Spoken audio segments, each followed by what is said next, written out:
Hello, and you are most welcome to Drishti IAS English channel. I believe you must have attempted the prelims exam yesterday very well, and you must be hoping to get into main examination this year. As far as the cutoff is concerned, we believe on the basis of a sample survey of around 100 to 200 aspirants, and especially 20 aspirants who have been successfully taking the main examination for last 2-3 years, on the basis of their performance and their perception about the paper, I believe the cutoff is generally going to be the same or maybe little 1 to 2 marks lesser than the last year. So if you have done 90 plus or 95 plus, I think this is the right time you should start your mains preparation. And this year's paper is unique in some ways. Like this year, current affairs was almost negligible, and the reason perhaps seems to be the fear of UPSC that maybe they will have to postpone the examination. So if they have to postpone the examination, the current affairs section will become obsolete maybe in 2 months. So they probably strategized this year to give more of the traditional questions, conventional questions, and less of the current affairs topics. The role of agriculture, the role of ancient India have increased this year. The questions of history have been very difficult, whereas the questions of polity have been very easy this year. So overall, this is a very conceptual and a very smart question paper, and I believe if you have studied properly all the segments, you must not have faced any problem. And I know many persons who have scored more than 125 marks, 130 marks even. So any smart candidate who has put efforts for around 1 to 2 years seriously, I don't think he will be getting less than 110, 115, 120 marks, and the cutoff must be less than 100, maybe around 95, 96, 97, whatever. So every year we release a answer list of the answer key of the prelims paper. We have done the same thing yesterday. And this year we decided to have some interpretations of the questions on YouTube as well. So I'm starting with polity, and all the teachers of Drishti will come maybe today itself, maybe in one more day. And they will speak about the questions of their segments, and they will explain the questions. They will tell you which are the right answers and why are they the right answers. So let us start with the polity. Polity has been easier this year, but let us try to understand what are the questions in polity. So the first question in polity is, a parliamentary system of government is one in which? Parliamentary system, I hope you understand what is parliamentary system. There are two systems practically in democracy. One is parliamentary and one is presidential system. Presidential system is like in America. That is the most important example. And the prime ministerial or the parliamentary system works specifically in England or UK, I should say, India and many other countries. So the parliamentary system of government is one in which all political parties in the parliament are represented in the government. This is wrong, because you just take the example of India and UK. In UK, if the government belongs to the Conservative Party, it means the Labour Party is not a part of the government. In India right now, BJP is the ruling party, which means, or which specifically in present circumstances we can say, which is true, that Congress is not the member of the government. So parliamentary system doesn't believe or doesn't have the feature that all political parties in the parliament are represented in the government. No.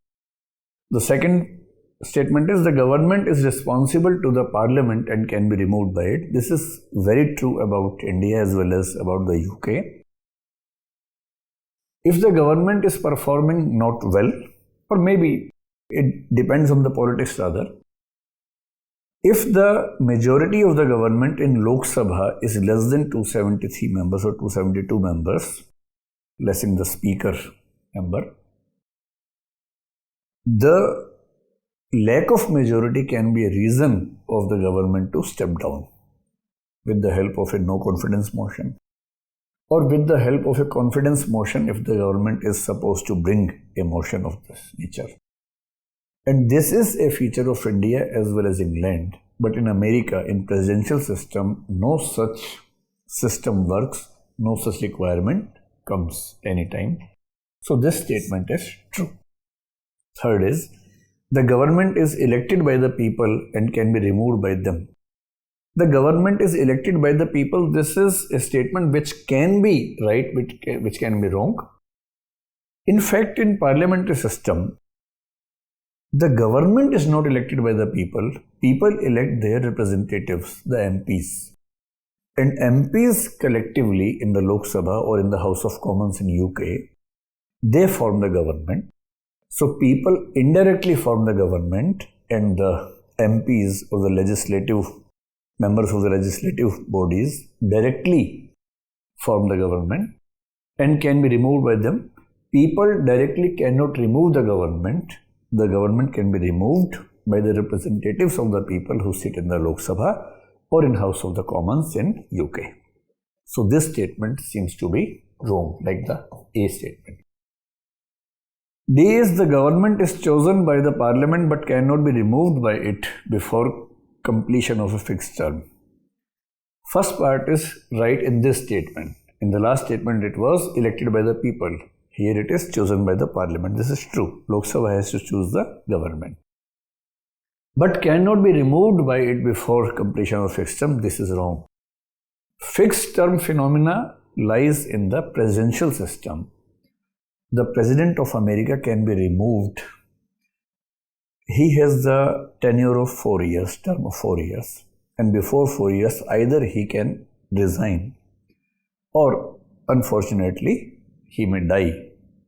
Or the third and the only other way is the impeachment. And impeachment is not an easy thing. The parliament has the authority of doing impeachment, but that's a very, very rarest of rare thing. In normal course, in presidential system, the parliament cannot remove the government, cannot make it step down. But in parliamentary system, in presidential, it cannot remove the government. In parliamentary system, the lower house, Lok Sabha or House of Commons, have full authority to remove the government before completion of the maximum term, that is 5 years in India and in UK as well. So, out of these 4 statements, only one statement is true, and that is the government is responsible to the parliament and can be removed by it. And if we go by the Constitution of India, Article 75(3) specifically mentions one concept that is called collective responsibility of the government or the Council of Ministers to the Lok Sabha. So the confidence of Lok Sabha is a necessity for a government to stay or to run or to continue. Second question is, which part of the Constitution of India declares the ideal of welfare state? Welfare state, state is generally supposed to be of 2 types. One is called the police state and second is called the welfare state. Police state is also known as the minimal state. A government which looks after only law and order is called to be the police state.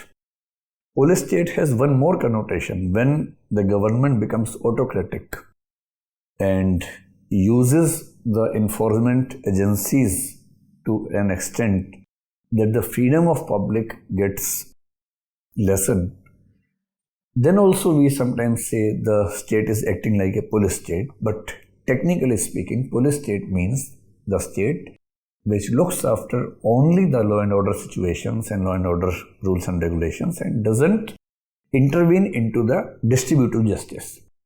When the state enters into the distributive justice area, then it becomes welfare state. Then what it does is, it tries to empower the people who are downtrodden, who are left from the mainstream. So bringing the people who are marginalized to the mainstream becomes a function of the state, and then the state becomes welfare state. In 19th century, this concept came for the first time. First time means in the West, this came for the first time in the recent history. And then gradually it became so popular that nowadays I think almost all the countries, to some or more extent, accept the concept of welfare state. So, in the Constitution of India, which part declares the ideal of welfare state? Declaration. The welfare state's concept is included in various parts. Like in directive principles, it is very much there because it is said, whatever we could not give in the fundamental rights, we have given in the DPSPs, which means although we are not able to guarantee these rights to the citizens of India, but we will try our best to ensure that the state creates some circumstances in which people start getting these rights. So, directive principles are the principles which say the state should do this to create situations in which human beings or the citizens of India could lead a very good life. So, in this sense, welfare state is very much enshrined in the directive principles. In fundamental rights as well, like if I say Article 15 and 16, they give reservation.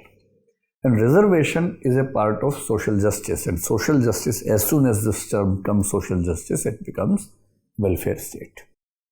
Article 17 says the abolition of untouchability, that is again a welfare state phenomena. Then if you go to Article 21A, Article 21A talks about the right of education for children. This is a kind of welfare state activity. If you go to Article 23 and 24, this is the right against exploitation. And when you talk about right against exploitation, it means you are talking about the ones which can be exploited by the ones who have the power, who have the money, who are the haves of our society. Again, if you go to Article 29 and 30, they are about the minority rights, and as soon as you talk about the minority rights, it means you are trying to give distributive justice to the minorities so that they can also participate in the society at the equal footing. So in fundamental rights also, we have a lot of things which are very close to the concept of welfare state.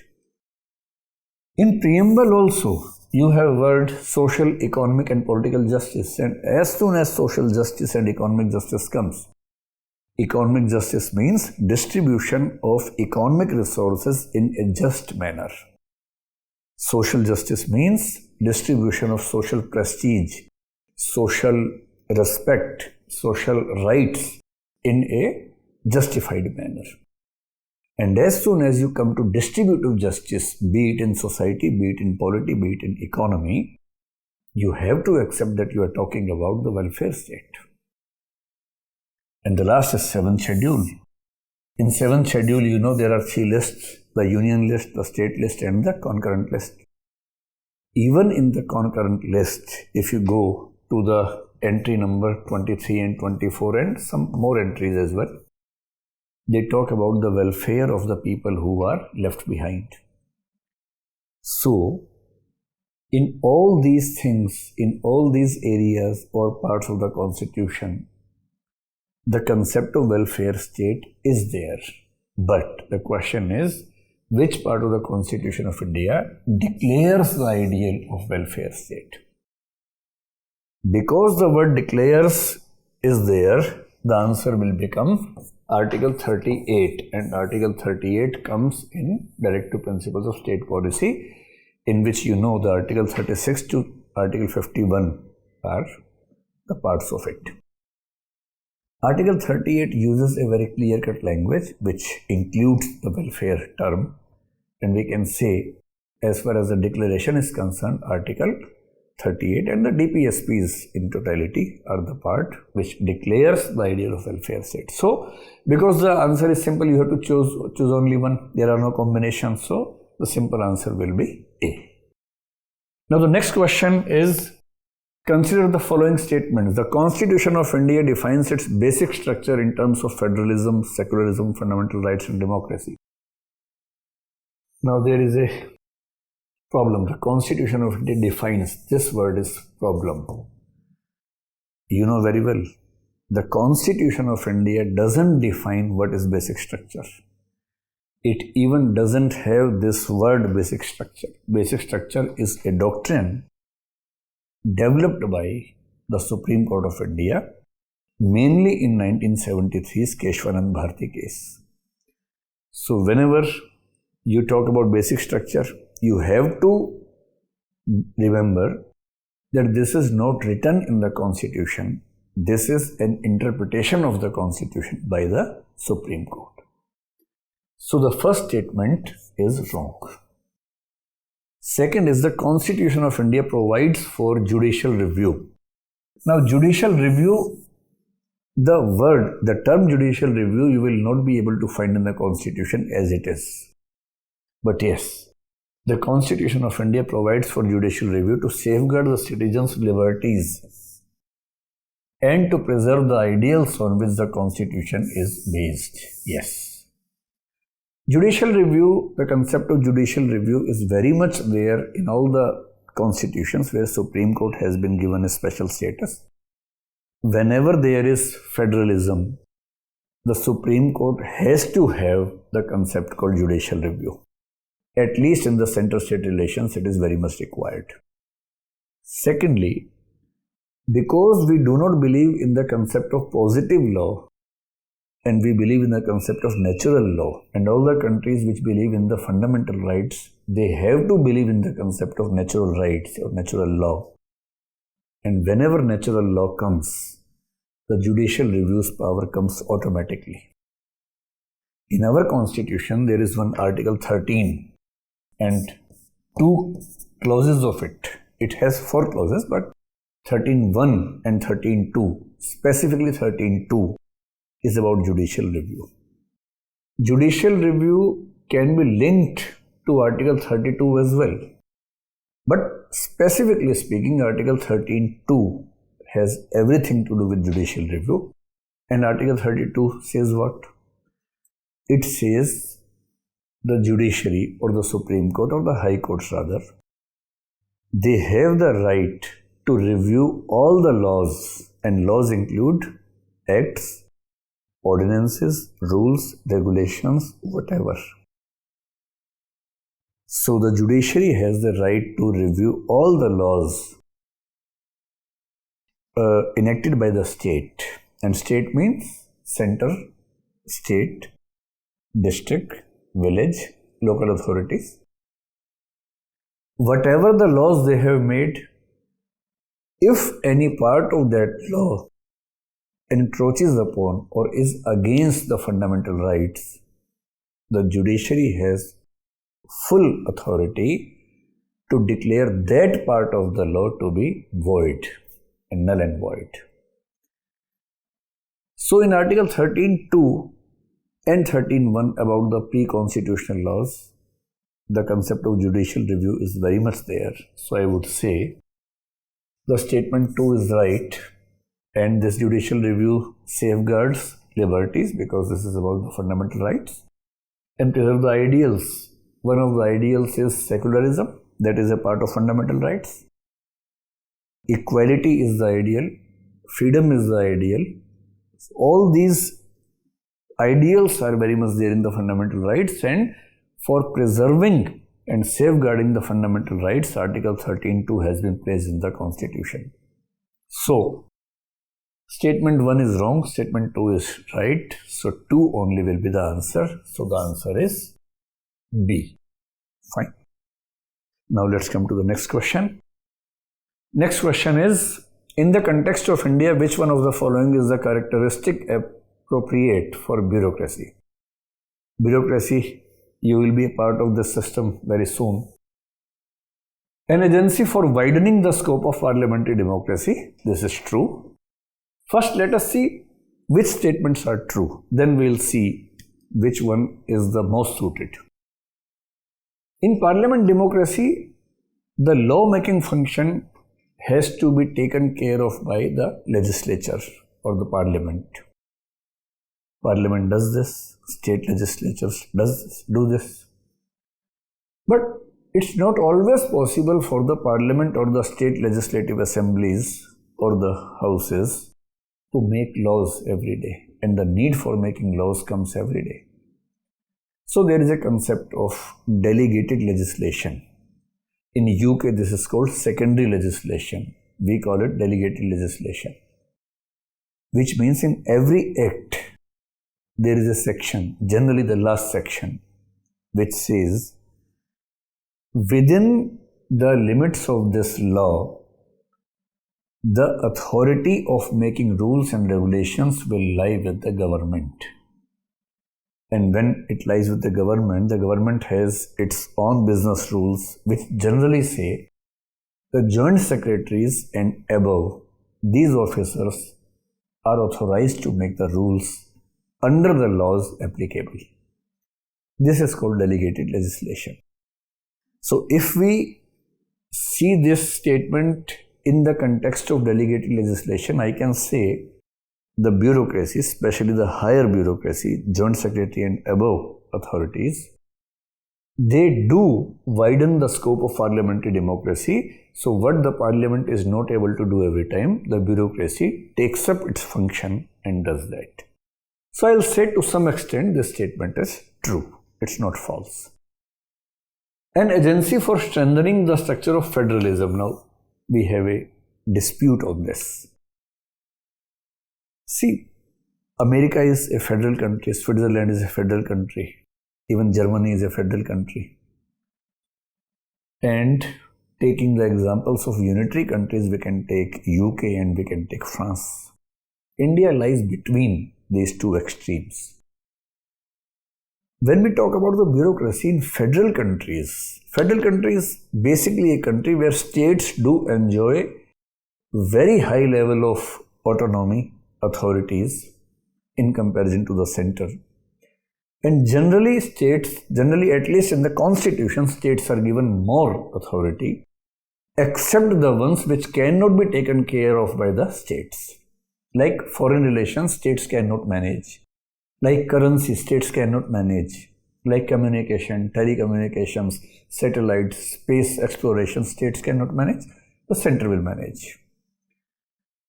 Whatever can be managed by the state will be managed by the state is the basic concept of federalism. In America, at least the Constitution of America says this thing. And that is why they only have one list, and that is central list, union list. What will be done by the center, that's all. Whatever is not listed in this list, everything else, residual powers, we can say that, will be done by the states. So everything else, we have three lists, they have only one list. This is the ideal sense of federalism. Almost the same situation prevails in Switzerland and other federal states. In federal states, there are only two types of services. One is state services, one is central services. But in India, we have three services. We have central services like IFS, Foreign Service, IRS. We have state services, which are conducted by the state PCS exam. But we also have another kind of service which is called All India Services. And All India Services include IAS, IPS and Indian Forest Services. And the most important thing is, the most powerful service in India is All India Services. All the top level posts in any department, in any state, in any department, in center, in any ministry except one or two. Like Ministry of External Affairs, you will have an IFS to be the Foreign Secretary. In railways, you will find a railway service person to be the chairperson of railway board, except these one or two ministries. In all the ministries, the top level post is held by an IAS officer, sometimes even an IPS officer. So in Indian bureaucracy, All India Service is the prime service, and All India Service is conceptually against federalism. This is a service created to ensure that states do not get that autonomy which can be detrimental to the national security and national unity and integrity. So control of center remains on the states is the motive behind All India services. And that is why Article 312, which talks about All India services, it says any new All India service, creation of any new All India service, this proposal will start from Rajya Sabha and not from Lok Sabha. Because Rajya Sabha, at least in concepts, belongs to the states. So I would say, in Indian context of bureaucracy, we would not say that this is a measure to strengthen our federalism. I mean, there can be some interpretations which can say, yes, it ensures federalism. But generally, this is at least not a statement which can be said to be right undisputedly. C is an agency for facilitating political stability and economic growth. This is right, but not very important. Political stability, because the political executive, which is the government, which is the Council of Ministers, is not stable. It can be stable for 5 years, it cannot be stable for 5 years. Sometimes we have seen some phases when the governments used to come and fall within 6 months, 8 months, 1 year. So in any time of political instability, the bureaucracy gives the stability to the system. This is true. And fourth is an agency for the implementation of public policy. Yes, this is perfect. Whenever someone asks you about Indian bureaucracy has a simple role of the implementation of public policy. It's very clear. Public policy has to be decided by the government. It has to be legitimized by the parliament. So, the government will frame a public policy. Parliament will legitimize it. For example, CAA. The present government thinks that CAA is necessary. This is policy making. It will have to get this passed from the Lok Sabha and Rajya Sabha. This is validating the policy from the parliament. And then the government would say the bureaucrats to implement the policy, and the bureaucracy is supposed to implement what the government has decided to be the public policy.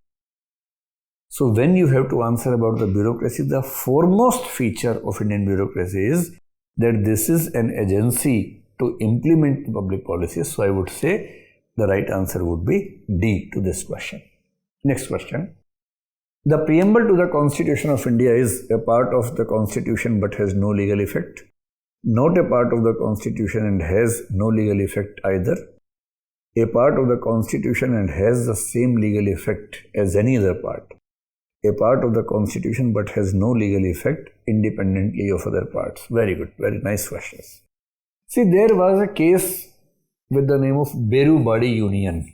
You must have heard its name. And generally people say it's Berubari. Basically it's Berubadi. And Berubadi is a place now gone to Bangladesh. In 1959-60, there was a dispute about it. The government of Nehruji and the government of Pakistan mutually decided to exchange few enclaves of eastern Pakistan and India adjacent to each other, so that the population could smoothly live within their areas, within their communities, and the map could be right, map could be appropriate. So for this reason, both the countries came to an agreement. And as soon as this agreement happened, we were supposed to give the area of Berubadi Union to Pakistan, now Bangladesh. There was a movement, and then the Nehru government, through the president, with the usage of Article 143 of the Constitution, sent a reference to the Supreme Court, that is called presidential reference to the Supreme Court, to ask whether the government of a sovereign state is eligible to hand over some geographical area to some other country with an agreement or not. If it is eligible or authorized to do that, can this be done using Article 3 of the Constitution? Or we have to use Article 368 of the Constitution to amend the Constitution, or we have to use Article 3 as well as Article 368 of the Constitution. This was the question sent to the Supreme Court under Article 143.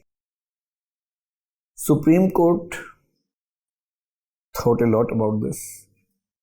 From both the sides, there were very good arguments in this matter.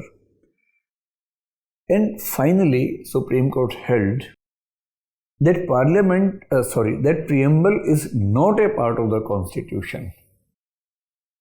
This is the judgment of Berubadi Union, 1960. And it also said it has no legal effect. So this B statement comes from the Berubadi decision. Had this question been asked in the exam of 1961 or till 1972, this would have been the right answer. But in 1973, there was another case that is called Keshwanand Bharti case. In this case, again, this was the question whether the preamble is a part of the Constitution or not. In this decision, Supreme Court said the preamble is a part of the Constitution. And the next question was, does it have some legal effect or not?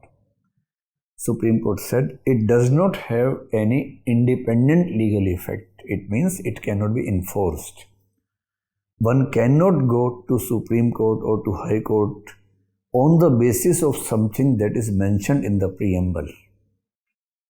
So it doesn't hold any independent legal value.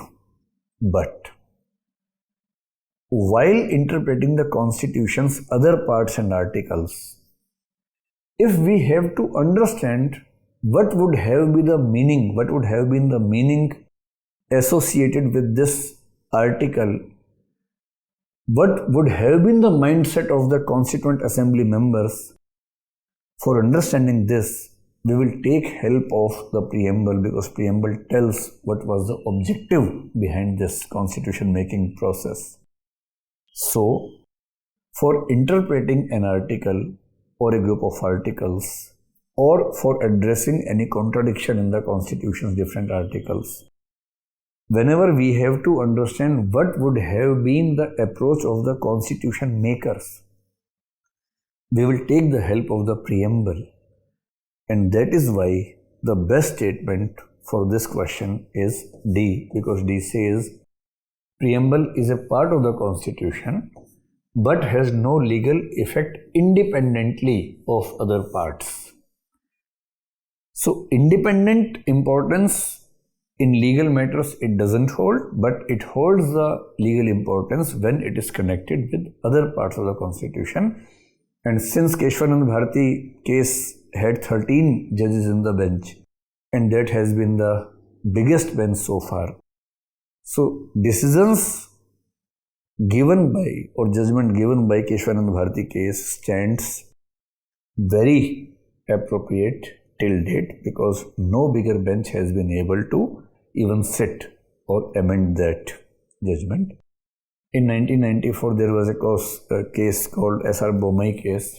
In that also, this decision was upheld. In 1995, there was a case called LIC, Life Insurance Corporation case. Even in that case, this judgment was upheld. So, the present situation is the preamble is a part of the Constitution. It has some legal value, but not independently. When it is joined by some other parts of the Constitution, it has some legal value. Now, next question is, with reference to the provisions contained in Part 4 of the Constitution of India, Part 4 means the DPSPs. Which of the following statements are correct? They shall be enforceable by courts. No. If you want to answer this question, just refer to the Article 37 of the Constitution. DPSP start from Article 36 and they are till Article 51. Article 36 just tells what is the meaning of state in this context, and it says it has the same meaning which is mentioned in Article 12 in the Fundamental Rights. In 37, the Constitution tells about the nature of the DPSPs. It says, although not enforceable by any court of law, this is a statement. Perfect. So DPSPs are not enforceable by any court. This is true. This is written in the Constitution. In later phases, Supreme Court has given some other interpretations, and there is a doctrine called doctrine of harmonious interpretation, or which says that while interpreting the Constitution, we will use the fundamental rights as well as DPSPs in harmonious manner. So, as far as the Constitution is concerned, what is mentioned in the Constitution is concerned, this is true. They shall not be enforceable by any court. The third statement is, the principles laid down in this part are to influence the making of laws by the state. This is also very much there. In Article 37, there are 3 points basically. Number 1, the principles given in this part shall not be enforceable by any court. Second, they will be fundamental to the governance of the country.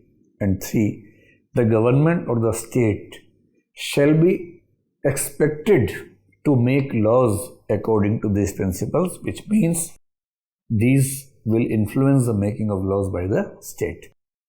So, 2 and 3 are right statements. So, the answer should be D to this question. Now comes the next question. According to the Constitution of India, a person who is eligible to vote can be made a minister in a state for 6 months even if she is not a member of the legislature of that state. In Article 164, this is written, but a person who is eligible to vote, this language is not there. Now, if we talk about the Constitution in totality, because there is no article mentioned in this statement, 164 says, Article 164, Clause 4 says, a person can be a minister of the state government maximum for a period of 6 months without being the member of the state legislature. Fine. Now, a person who is eligible to vote, this means only a person who can vote in India can be a minister or legislative part. That is also fine. Because in India, only a person who can vote is a citizen, even not NRI.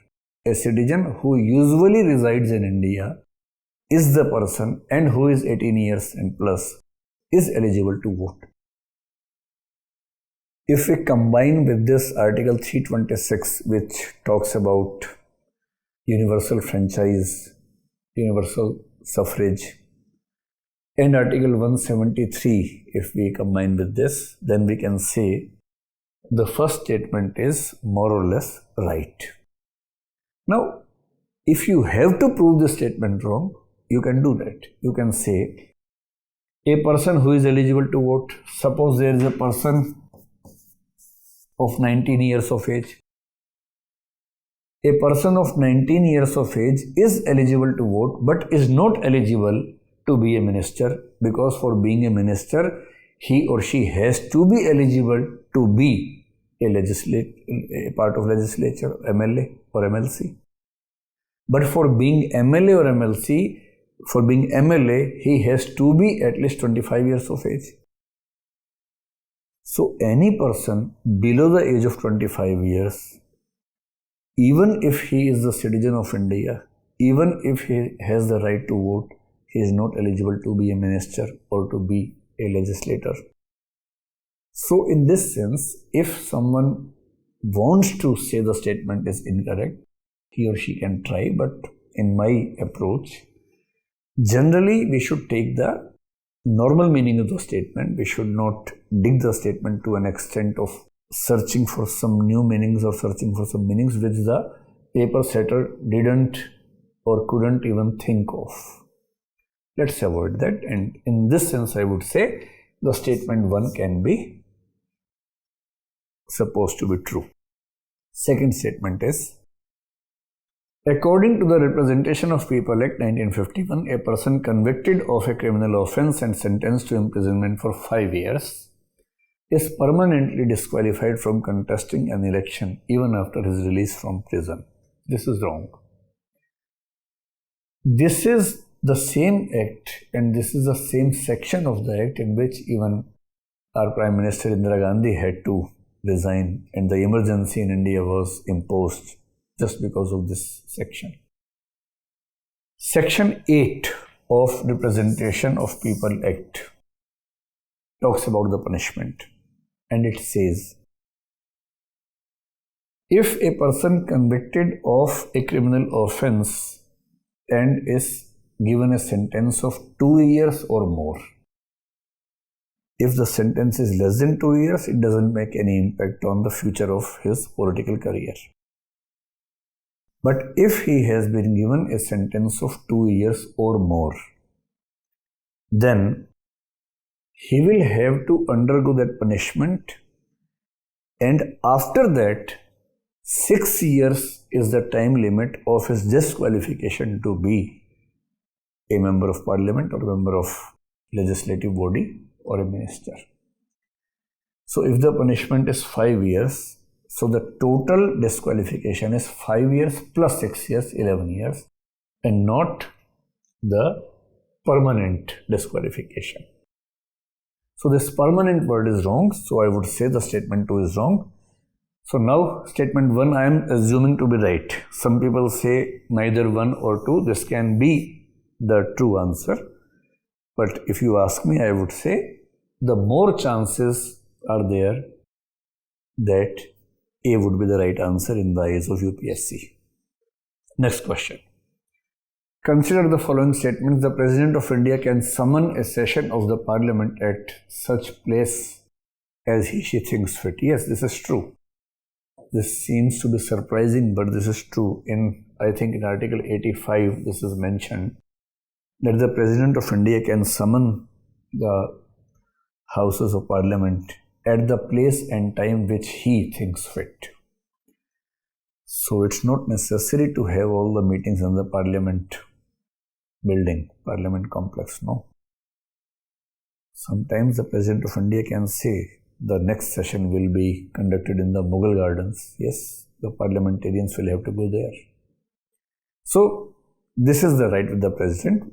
When we say the President, it means the President who works as per the directions given by the ministers. So first is right. Second, the Constitution of India provides for 3 sessions of the Parliament in a year, but it is not mandatory to conduct all 3 sessions. The Constitution does not speak about the sessions number. The Constitution only says that there shall be not a gap of 6 months or more in between 2 sessions.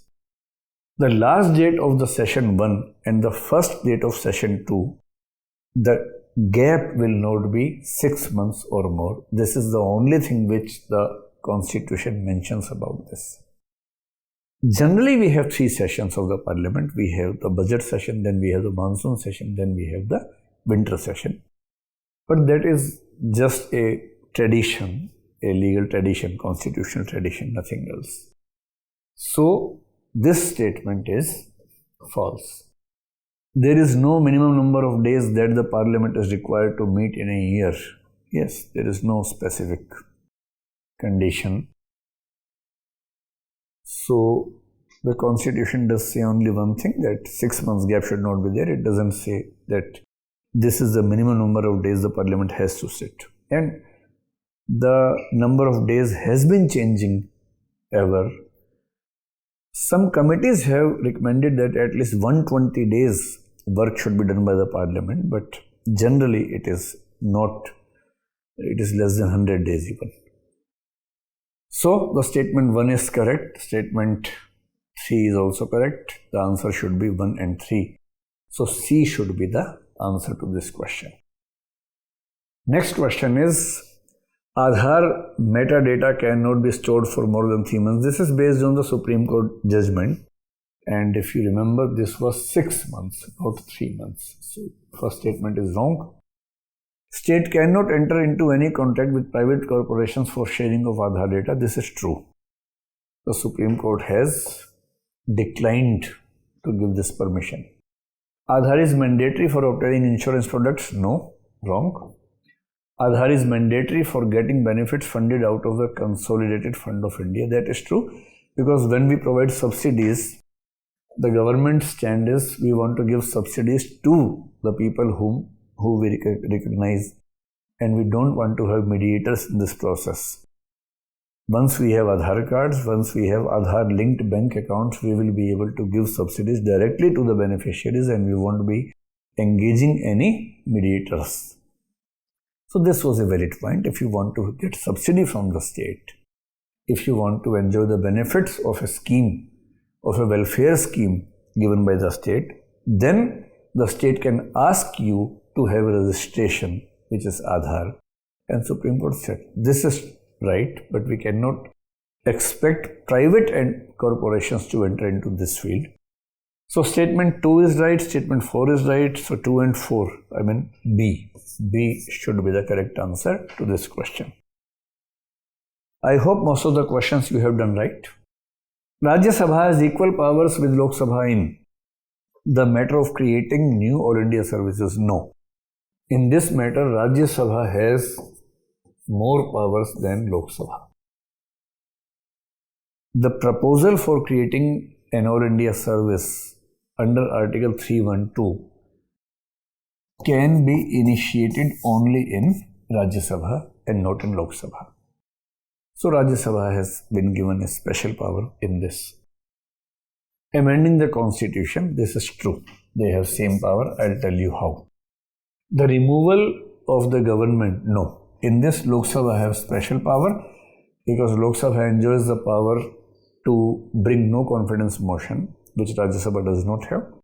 And the collective responsibility of the government is to the Lok Sabha and not to the Rajya Sabha. And that is why the removal of government solely depends upon the majority in Lok Sabha. Making cut motions, this is a part of the budgetary process, and in budget process, Article 113 talks about this.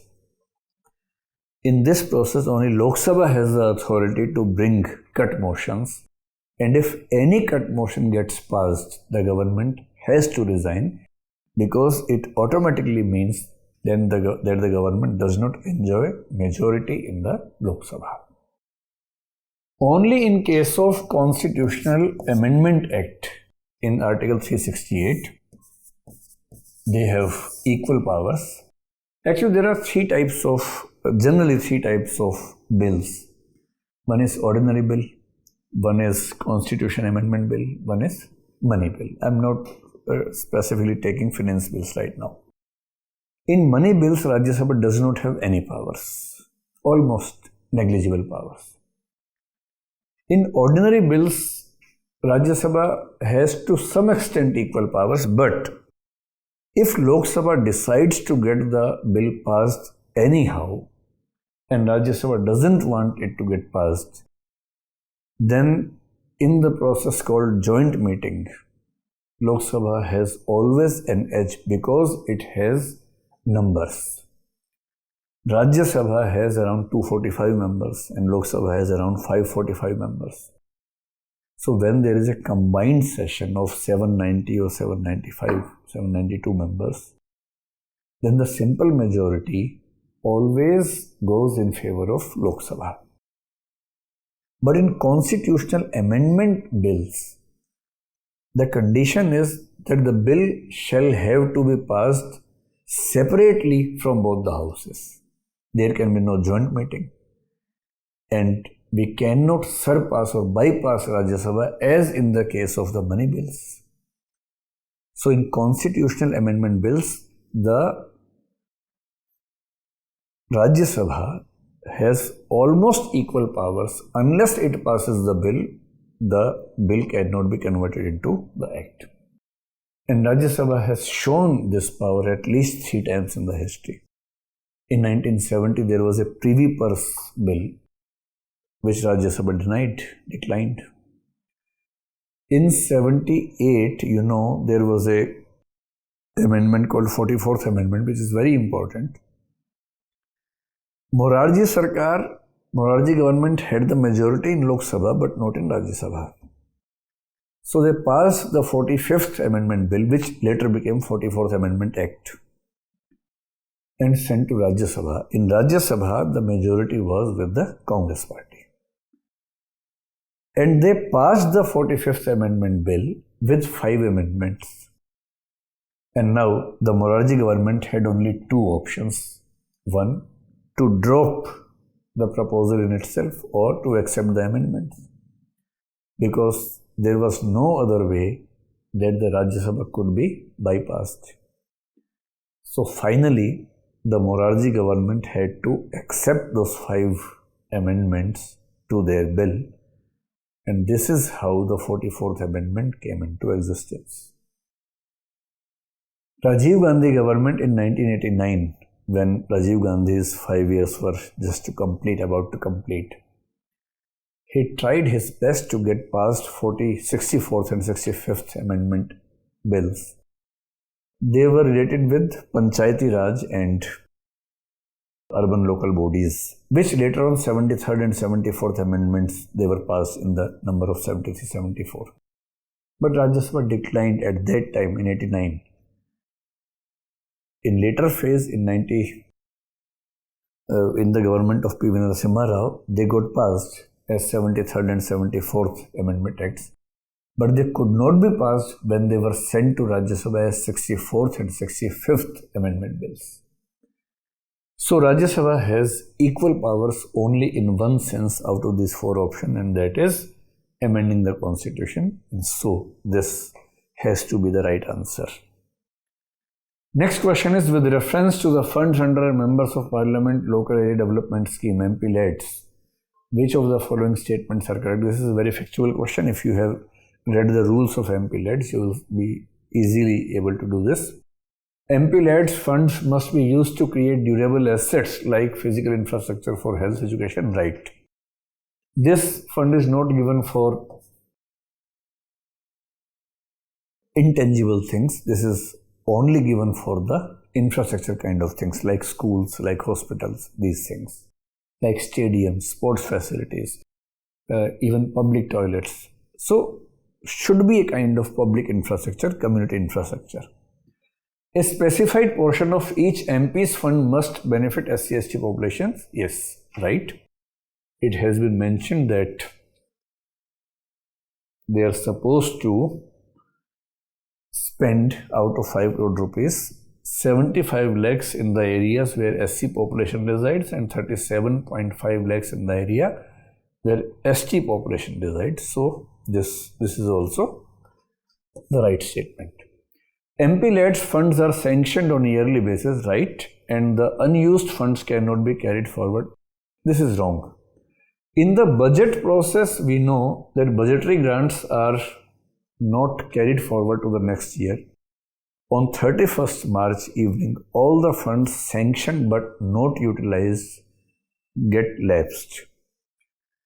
But the beauty of MPLADS is, even if the fund has not been used during the year, it doesn't get lapsed. It continues to be in the account of the MP so that he can use in the next year. So this statement is wrong, because it says the unused funds cannot be carried forward, and the right thing is they can be carried forward. The district authority must inspect at least 10% of all works under implementation every year. This is right. When you will become the district magistrate or collector, you will have to do this. The head of district, DM or collector or deputy commissioner, DC, they are supposed to inspect at least 10%, and they are also supposed to have inspection with the MP so that he is also a part of this process. So this is also true. So if we have 1, 2 and 4, that will be true. And this is D, 1, 2 and 4. Fine. Now the next question is, Which one of the following categories of fundamental rights incorporates protection against untouchability as a form of discrimination? It's very simple. You know, Article 17 is about untouchability and Article 14 to 18 is a group of articles which is known as right to equality. So, protection against untouchability is a part of right to equality because it is in Article 17. Next is, in India, separation of judiciary from the executive is enjoined by. We have an article called Article 50 in the Constitution, which you can understand is a part of DPSPs. Actually, when India got independence, in the British civil service system, the collectors or the district magistrate or the deputy commissioners, they are the same authority with different names in different states. They used to have various rights. One was revenue administration, and for that they used to be named as collectors. They had to collect the revenue. Their one role was judicial, and that is why they were called to be district magistrates. Technically speaking, magistrate is a judge which decides criminal matters. And if a person of executive is deciding the criminal matters, it means we are intermingling the judiciary and the executive. But this was a part of concurrent jurisdiction, only center could not do this. So in DPSPs it was mentioned that the state shall take maximum attempts to separate executive and judiciary from each other.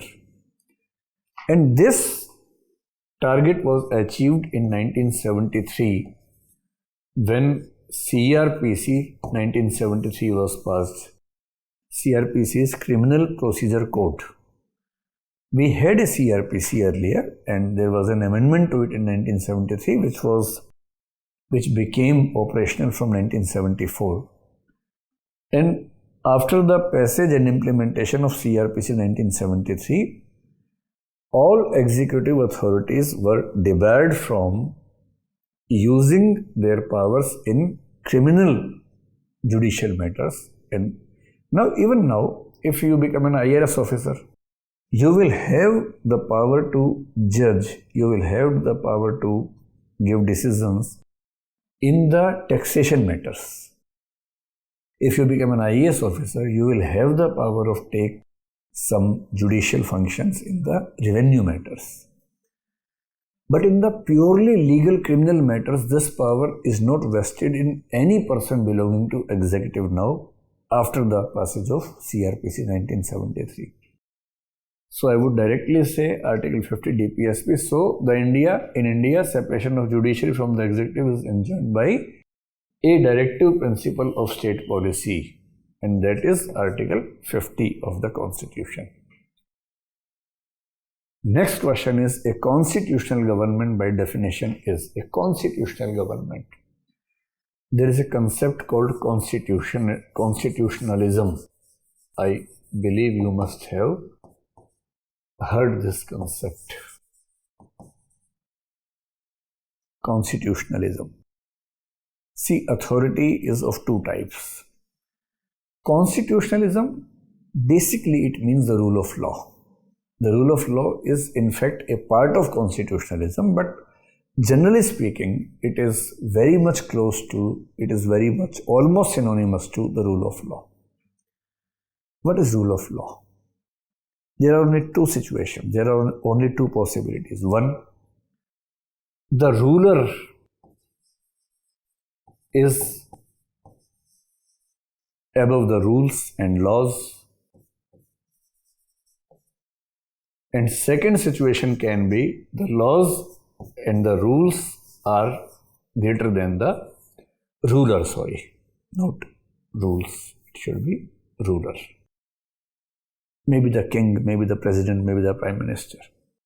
In monarchy, in dictatorship, what happens is the monarch is more important than the rules. if the monarch wants to change the rules, he or she can change the rules anytime. And that is why that is not the rule of law. That is the rule of the king. That is the rule of the queen, rule of the monarch or dictator. When rules or laws become more important than the rulers, it means this is the government of the laws, the government of the constitution, because constitution in itself is the fundamental law, nothing else. So, if the laws are greater than the king or queen or president or prime minister, this is rule of law or this is constitutionalism. So, in constitutionalism, all the authorities have specific restrictions. Like in 1688 in England, there was an incident called the Glorious Revolution. What happened? People were angry with the monarch. They assembled near his residence, and the monarch understood that this is going to be a very difficult situation, so he ran away, he fled. And then people, what did they do? They chose king's daughter and son-in-law as the new heirs of the throne. And from 1688, the concept in England or in UK, which came into existence, is called the constitutional monarchy. There is still monarchy, but the monarch works as per the constitution. The constitution is not what the monarch thinks should be. So as soon as the constitution becomes prime in comparison to the monarch or the ruler, it means this is the beginning of constitutionalism. So, seeing these options, government by legislature, this is a parliamentary system. Parliamentary system is not equal to constitutional governance. Popular government, it can even be against constitutionalism, because in popular governments, especially in populist governments, sometimes majoritarianism, or what we call as dictatorship of the majority. And when dictatorship of the majority functions, it is against the basic fundamental rights of the minorities, and this is not constitutionalism. Third is multi-party government. This is not necessary. America is a constitutionalism, example of constitutionalism. There is the government of Republican Party. Even in England, Conservative Party is running the government, but that is a constitutional system. In India, BJP or NDA is running the government. Not all the parties are running the government, but we are a constitutional government. So the right meaning is limited government, and it means a constitutional government has limited authority, limited rights. It has checks and balances. In America, they say separation of powers and mutual checks and balances. So if this system is there, it means we are towards a constitutional regime or government. Next question is, other than the fundamental rights, which of the following parts of the Constitution of India reflect? So the word is reflect. The principles and provisions of the Universal Declaration of Human Rights. If you have read this declaration of 1948, it has a preamble and then 30 articles. So other than the fundamental rights, so fundamental rights, it is already saying that fundamental rights do contain a lot of things mentioned in the Human Rights Declaration. DPSP is the right answer without any doubt. In the beginning, we can say this, because it is always believed that all the rights which could be given were given in the fundamental rights, and all the rights which should be given but could not be given were mentioned in the DPSPs, so that the future governments, according to the improved circumstances, could grant those rights to the citizens of India. So in DPSPs, almost all the rights mentioned in Human Rights Declaration are present, like the right to free legal aid, that is in DPSPs, right to have free education, that was in DPSP, and this was also in the declaration. Now the question is, the answer should be only two, or we can see in preamble and fundamental duties as well. I would say yes, we can see, because the question is about reflection only. It's not saying the exact terminology should be there. Reflection has to be there. In preamble, there is a word which is called the dignity of individual. And if you see the 1948 declaration, you will find almost the same language which speaks about dignity of any human being in the world. So I can at least see the reflection.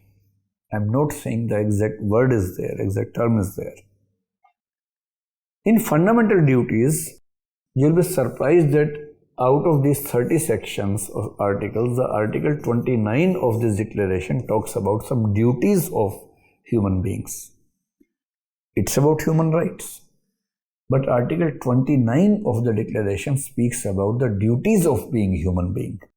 And it says, every human being has duties towards its community, and also a duty to develop himself or herself to the full potential.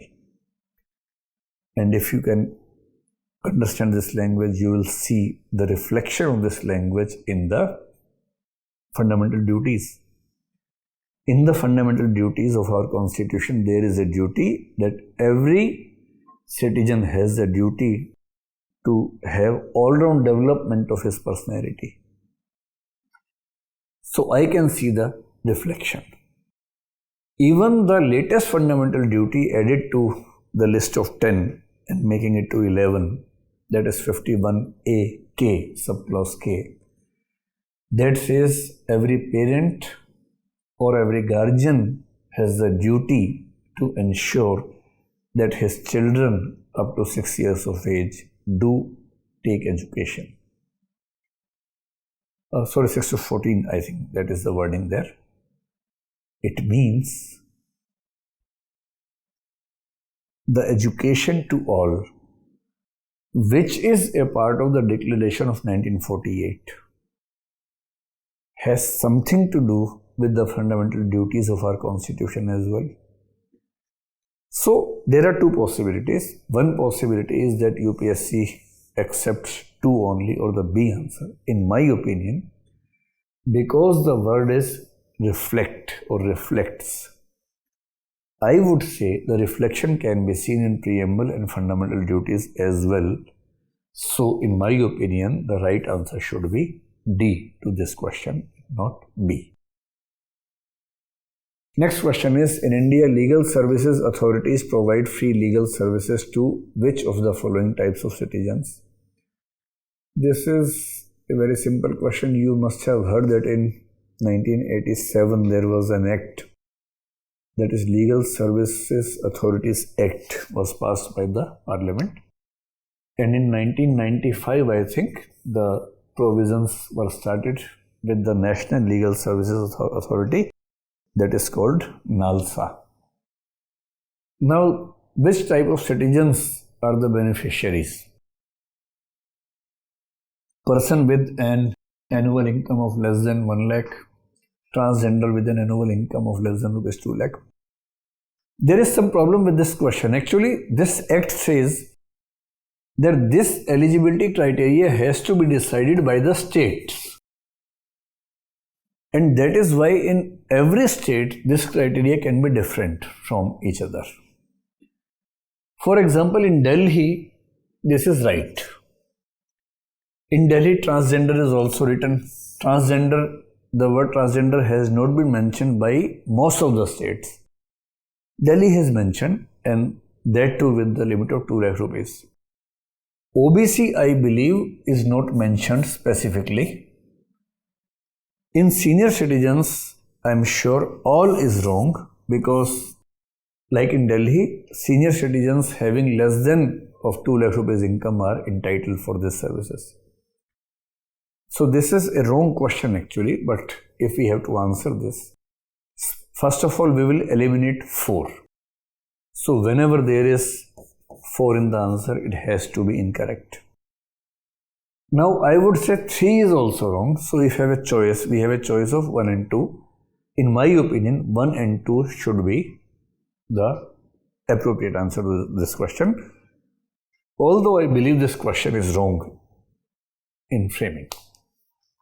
One common agreement between Gandhism and Marxism is, Gandhism and Marxism are like in our constitution there is a word called socialism. And Marxism in a way is a type of socialism. Socialism can be violent socialism, can be non-violent socialism, democratic socialism. So generally speaking, socialism has been of 3 types. One is called the initial socialism, which some people say that was a utopian kind of socialism. So one is utopian socialism, one is revolutionary socialism, and one is evolutionary or democratic socialism. Revolutionary socialism is Marxism. Evolutionary socialism is like Nehruvian socialism. And utopian socialism used to be the socialism of some people like Saint-Simon and some other people. So Marxism has good impact on Indian society. In Indian freedom movement also it used to have good impact.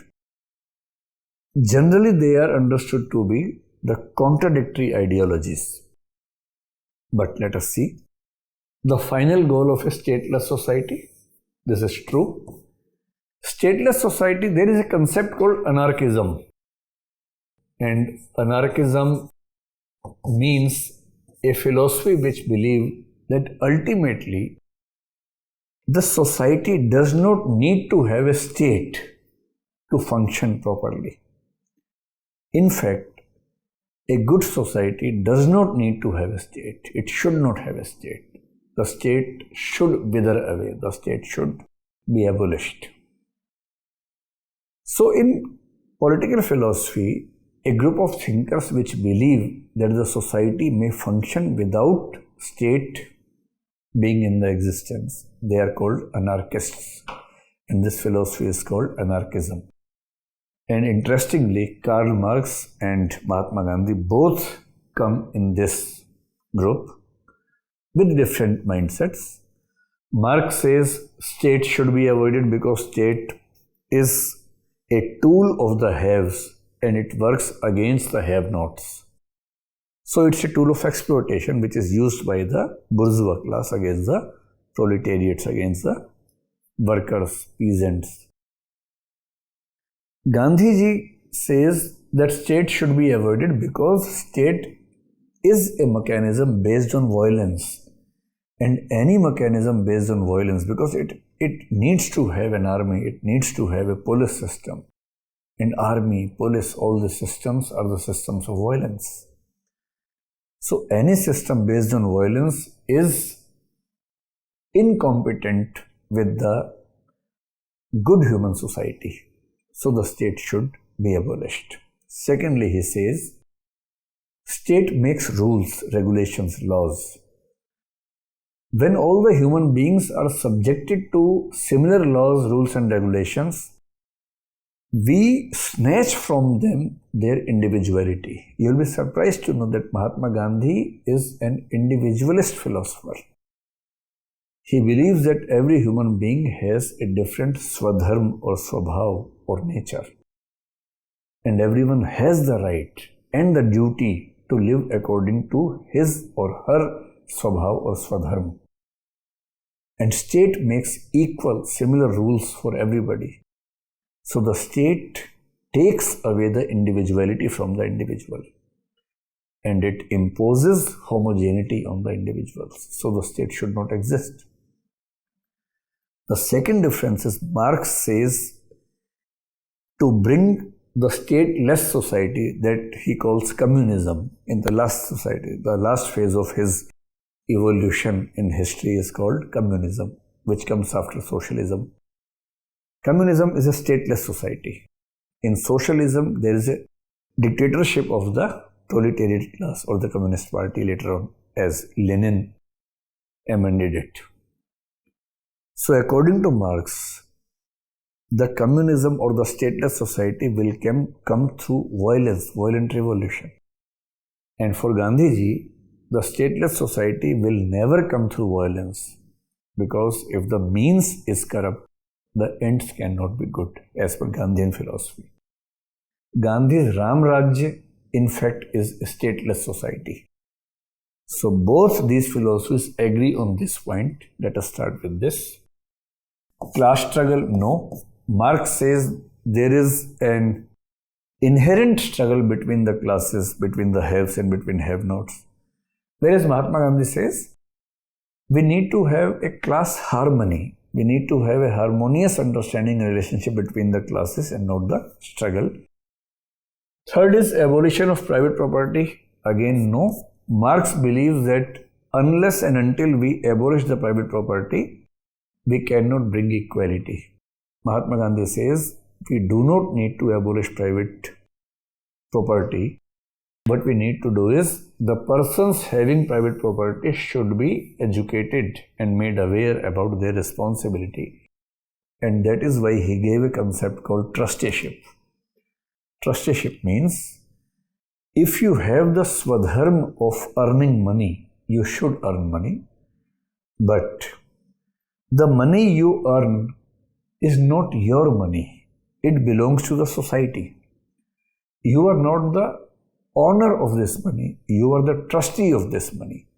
And being the trustee of this money, you have the right to decide how to use this money. But remember, this money is to be spent judiciously on the society and not on yourself. Last is economic determinism. Again, no. Marx believes in economic determinism. Economic determinism means a theory or a philosophy which believes that economics decides everything. In Marxian concept, there is a deep structure, that is mode of production or the economy. And all other structures of the society are named as superstructures, like polity, like society, like religion, like anything else, arts, literature, everything. And Marx says, he says, deep structure determines the nature of superstructures. So if the economy is of specific nature, the polity will necessarily correspond to that nature. The society will necessarily correspond to that nature. And it means the economy decides everything in a society. This concept is called economic determinism. Mahatma Gandhi does not believe in this. If Mahatma Gandhi has to believe in some determinism, he will believe in transcendental or metaphysical or spiritual determinism, because he believes in this world everything is done by the infinite power, which is called Brahma or God, you can say. If a person has been born in some specific family with some specific attributes, this is not an accident, or this has not been done by chance. This is part of the design. God has given all of us different traits, different attributes, different qualities. And we are supposed to live our lives according to those qualities or attributes or swadharma. So Gandhi doesn't believe in economic determinism. He believes in metaphysical or spiritual or transcendental determinism. So there is only one point of agreement between these two philosophies, Gandhism and Marxism, and that is the final goal of both the ideologies is a stateless society. So now this is the last question. Along with the budget, the finance minister also places other documents before the parliament, which include the macroeconomic framework statement. The aforesaid document is presented because this is mandated by long-standing parliamentary convention? No. Because this is a recent development, so there is no long-standing convention behind this. Article 112 and Article 1101.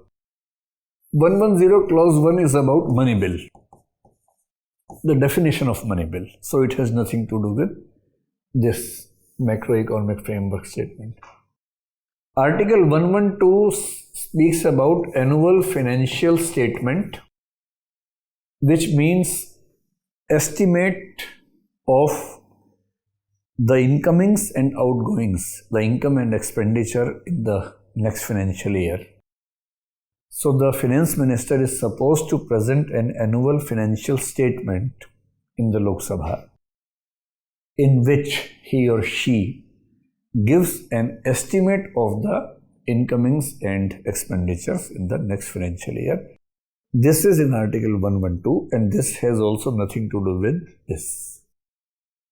Article 113 of the Constitution, it deals about how the estimated grants, like the government has estimated X to be the expenditure of next year. So this will come in the form of grant.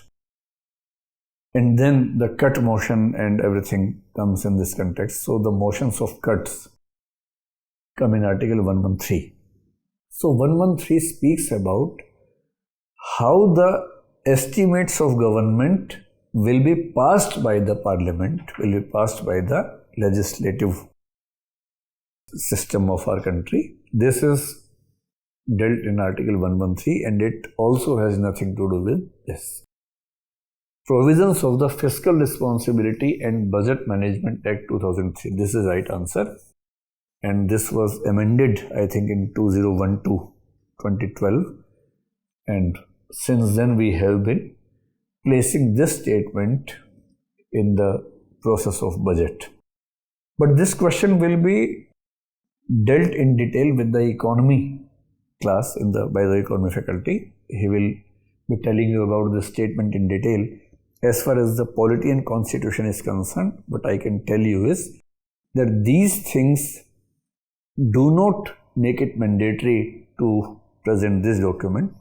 This document's presentation has been mandated by the Fiscal Responsibility and Budget Management Act and not by the constitutional provisions.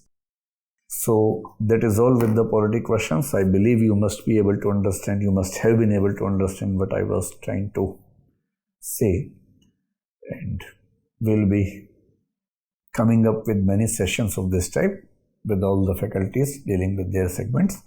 And very soon we are going to start a program called Awake, that is answer writing and knowledge enrichment program specifically for mains. So if you are attempting or if you are thinking to attempt main examination this year, that is a specific program for the answer writing and mains approach. So you can get the information about that program on this channel only, and if you are interested, you can join that program. Thank you. Thank you for listening with so much patience. Thanks once again, and we'll meet again very soon. Thank you.